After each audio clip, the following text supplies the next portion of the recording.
ಮಕ್ಕಳೇ, ಈಗ ಸ್ವಲ್ಪ ವ್ಯಾಕರಣವನ್ನು ಗಮನಿಸೋಣ. ಅದರಲ್ಲಿ ಸರ್ವನಾಮಗಳನ್ನು ನಾವು ನೋಡೋಣ. ಸರ್ವನಾಮ ಎದಕ್ಕನ್ನುತ್ತಾರೆ? ನಾಮಪದಗಳ ಬದಲಾಗಿ ಬಳಸ್ತಕ್ಕಂಥ ಪದಗಳಿಗೆ ಸರ್ವನಾಮ ಎನ್ನುತ್ತಾರೆ.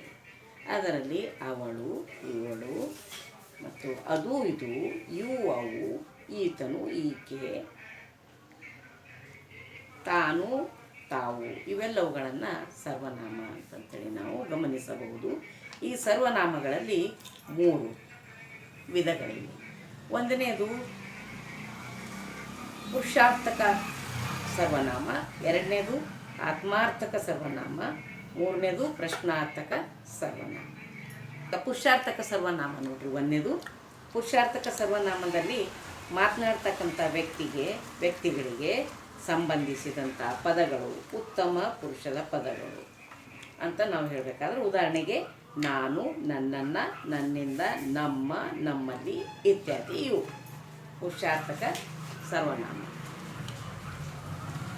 ಎರಡನೇದು ಆತ್ಮಾರ್ಥಕ ಸರ್ವನಾಮ. ಆತ್ಮಾರ್ಥಕ ಸರ್ವನಾಮದಲ್ಲಿ ಪ್ರಥಮ ಪುರುಷರಲ್ಲಿ ಬಳಸಲಾಗುವ ಸರ್ವನಾಮಗಳು ಆತ್ಮಾರ್ಥಕ ಸರ್ವನಾಮಗಳು. ಉದಾಹರಣೆಗೆ ಅದು ಯಾವ ರೀತಿ? ಶೇಖರನು ತನಗೆ ಪುಸ್ತಕವು ಬೇಕೆಂದು ಕೇಳಿದನು. ಇನ್ನು ಸೃಜನಾ ತನ್ನ ಪುಸ್ತಕವನ್ನು ಕಳೆದು ಬಿಟ್ಟಳು. ಹೀಗೆ ತನ್ನನ್ನು, ತಾವು, ತಮ್ಮನ್ನು, ತಮಗೆ, ತಮ್ಮ, ತನ್ನ ಇವೆಲ್ಲವುಗಳು ಆತ್ಮಾರ್ಥಕ ಸರ್ವನಾಮ. ಉದಾಹರಣೆ ಈಗ ಮೂರನೇದು ಪ್ರಶ್ನಾರ್ಥಕ ಸರ್ವನಾಮ.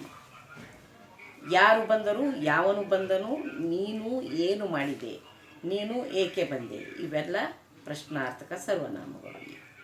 ಯಾರು, ಎಂಥವನು, ಎಂಥವಳು ಇವೆಲ್ಲ ಸರ್ವನಾಮ ಪದ.